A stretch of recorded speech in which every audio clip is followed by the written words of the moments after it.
بسم اللہ الرحمن الرحیم۔ السلام علیکم۔ آج 21 اکتوبر بروز جمعرات ہم بات کریں گے سانحہ ماڈل ٹاؤن کیس کے حوالے سے۔ آج بڑی اہم سماعت ہوئی ہے اور یہ وقفہ سے پہلے کی سماعت ہے اور یہ تقریباً 90 منٹ کی سماعت تھی، اور شریف خاندان کے وکیل اعظم نذیر تارڑ صاحب نے آج بحث کی ہے۔ اور اعظم نذیر تارڑ صاحب کی بحث کی تفصیلات شیئر کرنے سے پہلے اور آنریبل بینچ نے جو ایک اہم سوال اٹھایا ہے اس سے پہلے میں آپ کو یہ بتاتا چلوں کہ آج کی سماعت دو حوالوں سے بہت اہم تھی۔ ایک تو یہ ہے کہ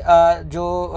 وکیل ہیں شریف خاندان کے بیرسٹر اعظم نذیر تارڑ صاحب، انہوں نے سارے کا سارا ملبہ ڈال دیا ہے وزیر اعظم عمران خان پر، اور انہوں نے کہا ہے کہ یہ بیسیکلی اپوزیشن کو نیچا دکھانے کے لیے، اور یہ سیاسی انتقام کا جو نعرہ ہے وزیر اعظم عمران خان کا، یہ کیس اور یہ جے آئی ٹی کا بننا بھی اسی کا ایک جو ہے وہ حربہ ہے حکومت کی طرف سے۔ پہلی بات تو یہ کی گئی۔ دوسرا، ان کا جو آج لیگل سے زیادہ پولیٹیکل جو انہوں نے گراؤنڈز لی ہیں، اور جس کو ہم کہہ سکتے ہیں کہ ترلا گراؤنڈز جو ہے وہ لی گئی ہیں ان کی طرف سے، جو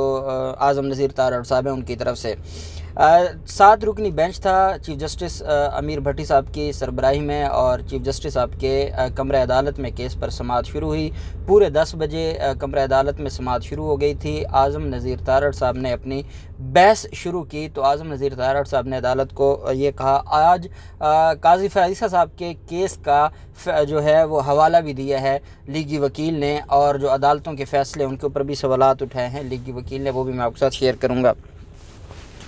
عدالت کو پہلی بات تو یہ بتائی گئی کہ جو کل بیرسٹر علی ظفر صاحب نے بات کی تھی اور یہ کہا تھا کہ جب جے آئی ٹی بنی اور جے آئی ٹی کے حوالے سے جوائنٹ انویسٹیگیشن ٹیم میں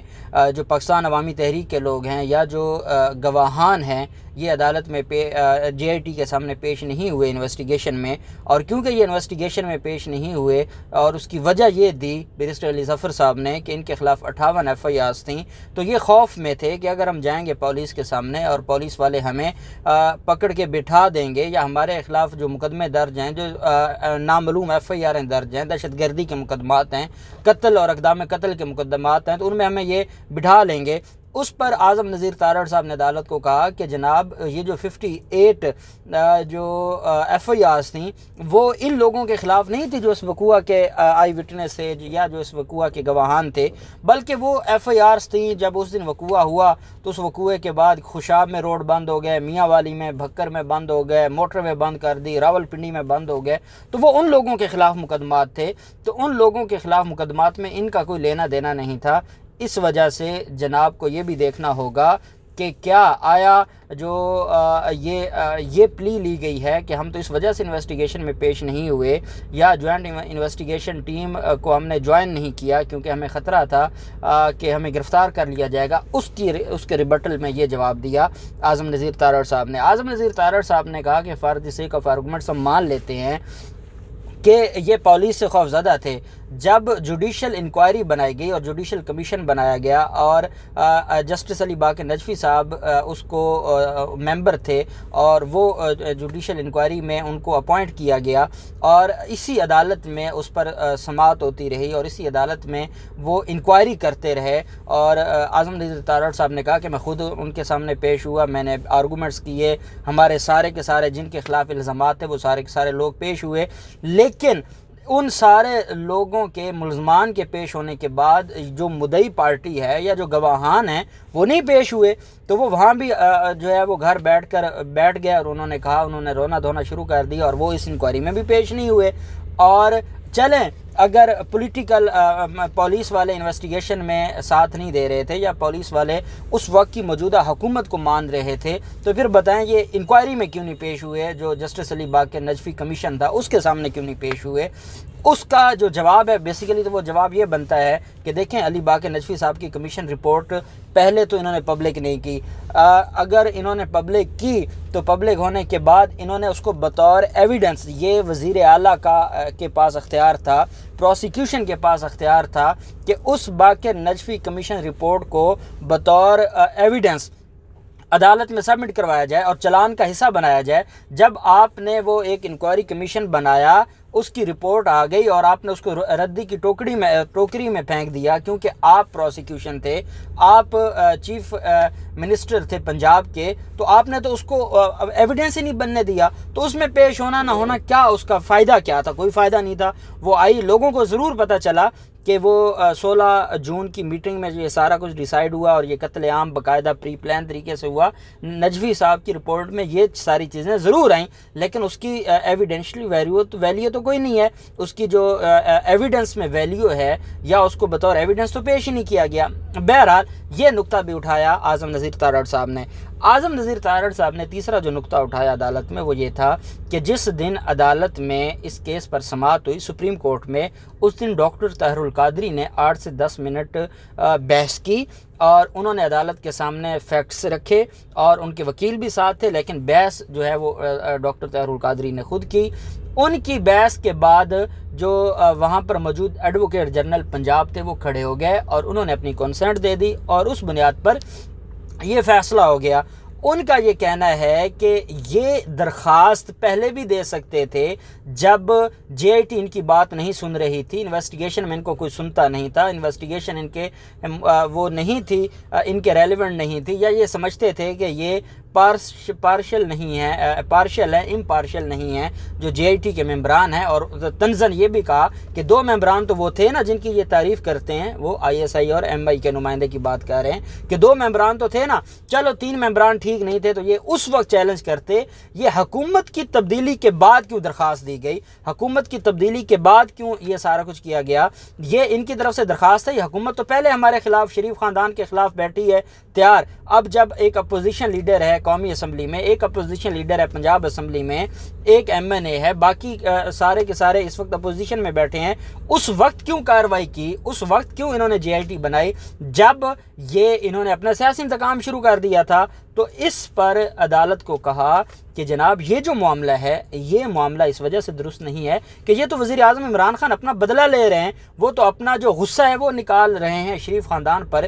یا مسلم لیگ نون پر، اور ان کو سیاسی انتقام کا نشانہ بنا رہے ہیں اور اس کے لیے اس کیس کو استعمال کر رہے ہیں۔ اگر ان کو جے آئی ٹی سے کوئی پرابلم تھی تو جے آئی ٹی تو بنتی ہے 2014 میں، یہ 2018 میں کیوں درخواست دیتے ہیں؟ اس وقت ہی کیوں ان کو خیال آیا کہ نئی جے آئی ٹی بننا ضروری ہے؟ اس پر جسٹس ملک شہزاد صاحب نے بڑی پیاری بات کی۔ انہوں نے کہا کہ جیسے آج آپ یہ پلی لے رہے ہیں کہ اور آپ کی جو مین گراؤنڈ آج کی بحث کی ہے وہ یہ ہے کہ یہ پولیٹیکلی آپ کے خلاف یا آپ کے جو کلائنٹس ہیں یا جو ملزمان ہیں اس کیس میں، ان کے خلاف ان کو سیاسی انتقام کا نشانہ بنایا جا رہا ہے کیونکہ حکومت تبدیل ہوئی ہے، اور حکومت تبدیل ہونے کے بعد اب آپ کو لگتا ہے کہ جو جے آئی ٹی بنائی جائے گی وہ آپ کے خلاف فیصلہ دے گی یا آپ کو انصاف نہیں دے گی۔ تو یہ آپ لوگوں کا کیا دھرا ہے۔ آپ لوگ آج بھی پارلیمنٹ میں بیٹھے ہیں تو پولیس کو آپ کرتے نا سیاست سے الگ۔ آپ نے جب پولیس کو سیاسی بنا دیا ہے تو اس کے بعد پھر آپ کیا امید لگا سکتے ہیں؟ آپ کیسے یہ کہہ سکتے ہیں کہ نہیں پولیس کام ٹھیک کر رہی ہے؟ یا آپ کیسے ان کی جو گراؤنڈ ہے اس کو ریبٹل میں آپ یا اس کو ریبٹ کر سکتے ہیں جو وہ یہ کہتے ہیں کہ اس وقت سی ایم بھی ملزم تھا، اس وقت کا پی ایم بھی ملزم تھا، اس وقت کا وزیر قانون بھی ملزم تھا، اس وقت کا آئی جی بھی ملزم تھا؟ تو جب وہ سارے ملزم تھے تو یہ کس کے پاس انصاف لینے جاتے؟ تو یہ بات ان کی بھی ٹھیک ہے، جسٹس ملک شہزاد صاحب نے کہا۔ اس پر جو اعظم نذیر تارڑ صاحب تھے انہوں نے کہا نہیں جناب یہ بات نہیں ہے، بات یہ ہے کہ یہ آپ کے پاس آ جاتے، یہ عدالتوں میں آ جاتے۔ اس وقت بھی تو یہ 2018 میں بھی تو عدالتوں میں گئے ہیں۔ اب ان سے کوئی پوچھے کہ یہ جو جے آئی ٹی کا معاملہ ہے اور درخواست ڈسپوز آف کی ہے یہ کس نے کی ہے؟ سپریم کورٹ کے 5 رکنی بینچ نے۔ اب ان کو اصل تکلیف یہ ہے، یہ کہیں ذکر ضرور کرتے ہیں لیکن یہ اب کھل کر عدالت کے سامنے تو نہیں کہہ سکتے نا ثاقب نثار صاحب کے خلاف جو سابق چیف جسٹس ہیں، چلے یہ آگے پیچھے ان کے نام بھی استعمال کرتے ہیں، ان کے اوپر طنز بھی کرتے ہیں، عدالت کے سامنے تو سابق چیف جسٹس کے خلاف کوئی بات نہیں کر سکتے۔ اس وجہ سے یہ عدالت کو یہ نہیں کہہ سکتے کہ چیف جسٹس ثاقب نثار نے ہمارے خلاف جو یہ فیصلہ دیا وہ یہ بات نہیں کر سکتے۔ اس وجہ سے وزیر اعظم عمران خان کے کھاتے میں سارا کچھ ڈالا ہوا ہے اور اپنی نالیکیاں نہیں بتاتے کہ اس وقت کیا حالات تھے، اس وقت کیا چیزیں تھیں۔ اب ساتھ انہوں نے جو آج جو قاضی فیاض عیسیٰ صاحب کا نوٹ ایک دیا عدالت میں، اور عدالت کو یہ کہا ہے کہ قاضی فیاض عیسیٰ صاحب نے ایک کیس میں ایک اختلافی نوٹ لکھا اور اس میں ججمنٹ اور ڈیسیجن کو 1950 سے لے کے 1950 سے لے کے اب تک کی جو ججمنٹس ہیں سپریم کورٹ کی ان کا ذکر کیا اور بتایا ہے کہ کون سا فیصلہ وہ ججمنٹ کی کیٹیگری میں آئے گا، کون سا نہیں آئے گا۔ ان کے آج جتنے بھی آرگومنٹس تھے، انہوں نے مختلف سپریم کورٹ کی ججمنٹس بھی پیش کی ہیں اعظم نذیر تارڑ صاحب نے، تو ان کا یہ کہنا ہے کہ جناب معاملہ یہ ہے کہ جو سپریم کورٹ کا اس دن کا فیصلہ ہے وہ 7 لائنوں پر ہے۔ اچھا، یہ بات کل بھی جو بیرسٹر علی ظفر صاحب ہیں ان کے سامنے بھی ملک شہزاد صاحب نے یہ سوال کیا تھا کہ یہ 4 لائنوں پر مشتمل فیصلہ ہے، کیا ہم یہ کہیں گے کہ یہ بائنڈنگ ہے؟ تو بیرسٹر علی ظفر صاحب نے فرمایا تھا کہ جناب ایک لائن کا بھی فیصلہ ہوگا، صرف اصلاح لکھا ہوگا کہ بیل از ڈسمسڈ تو وہ بھی بائنڈنگ ہے۔ ایک لائن کا فیصلہ، ایک لفظ سپریم کورٹ کا بائنڈنگ ہوتا ہے، یہاں تو پھر بھی 7-8 لائنیں ہیں۔ تو یہ بات آج اعظم نذیر تارڑ صاحب نے بھی کی کہ جناب یہ 5-7 لائنوں کا فیصلہ ہے اور یہ ہمارے اوپر اپلیکیبل نہیں ہے۔ اب اس معاملے پر جب انہوں نے یہ اپنا جو کیس ہے ریبٹل میں، جو بیرسٹر علی ظفر صاحب کا کہنا تھا کہ یہ ریس جوڈیکاٹا کا پرنسپل اس پر پورا اترتا ہے، جب ایک دفعہ کوئی کیس فائنلی ڈیسائیڈ ہو جائے اس کی اپیل ریویو میں تو جا سکتے ہیں، نئے سرے سے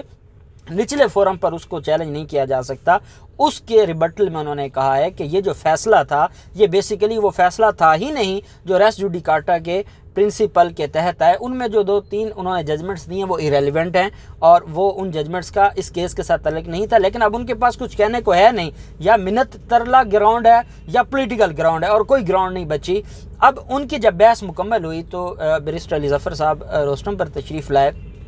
چیف جسٹس صاحب نے ایک سوال اٹھایا، چیف جسٹس صاحب نے فرمایا کہ ہم جو بینچ کا کہا کہ ہم جتنے بھائی ہیں ہم یہ ڈسکس کر رہے تھے کہ for the sake of arguments ہم اس بات پر قائل ہو جاتے ہیں کہ یہ اس حد تک مینٹینیبل نہیں ہے کہ جے آئی ٹی بننی چاہیے یا نہیں بننی چاہیے، کیونکہ جے آئی ٹی بننے کا جو سوال ہے وہ سپریم کورٹ میں ڈیسائیڈ ہو گیا ہے تو جے آئی ٹی تو بنے گی، یہ اس حد تک یہ مینٹینیبل نہیں ہے۔ اب دوسرا ان کی ریٹ میں یہ بھی ہے کہ جو پروسیس اڈاپٹ کیا گیا ہے جے آئی ٹی کا کہ نوٹیفیکیشن لیٹ ہوا، اس میں کیبنٹ کی اپروول بعد میں آئی، اب پروسیس کے اوپر انہوں نے جو سوالات اٹھائے ہیں، کیا ہم جب اس کو یہ ڈیسائیڈ کرتے ہیں کہ یہ مینٹینیبل نہیں ہے،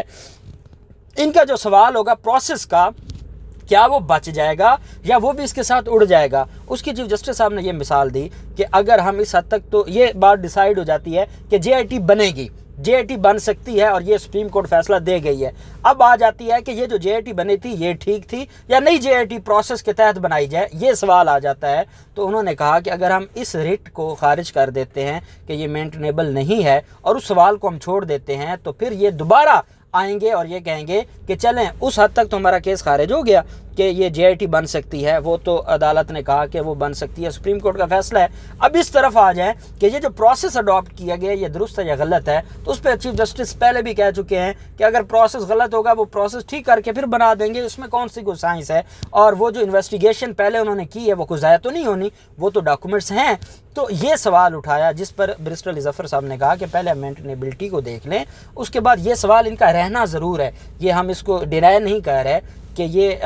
اس پر پنجاب حکومت کا اور ہمارا کہنا ہے کہ وہ درست بنی ہے، ان کا کہنا ہے یہ غلط بنی ہے، یہ اپنی بحث اس پر بھی کر چکے ہیں، اب ہمیں کہیں گے تو ہم اس کے اوپر بھی بحث کر دیں گے اور عدالت اکٹھا ڈیسائیڈ کر دے، لیکن پہلے جو مینٹینیبلٹی پر انہوں نے سوالات اٹھائے ہیں اور جو 3-4 ججمنٹس دی ہیں ان کے ریبٹل میں عدالت میں اپنا ریجوائنڈر پیش کرنا چاہتا ہوں اور میں ان کے ریبٹل میں بحث کرنا چاہتا ہوں مینٹینیبلٹی کے سوال پر، پھر اس کے بعد عدالت دیکھے گی، اگر عدالت ہمیں کہے گی کہ نہیں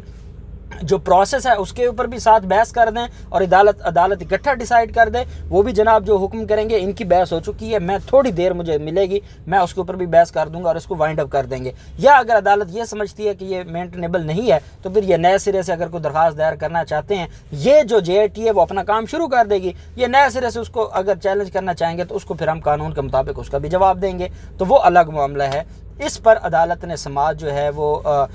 بریک وقفہ کیا، اب وقفے کے بعد بیرسٹر علی ظفر صاحب اپنی بحث شروع کریں گے، ریجوائنڈر ان کا جواب دیں گے جو انہوں نے آرگومنٹس کیے ہیں یا جو انہوں نے گراؤنڈس لی ہیں۔ میں یہ سمجھتا ہوں کہ جو پاکستان مسلم لیگ نون کے وکیل ہیں ان کے پاس آج سوائے سیاسی گراؤنڈ کے کوئی گراؤنڈ نہیں تھی، اور وہ جو ریس جوڈیکاٹا کا پرنسپل ہے وہ ساری کی ساری ایرریلیونٹ جو ہے وہ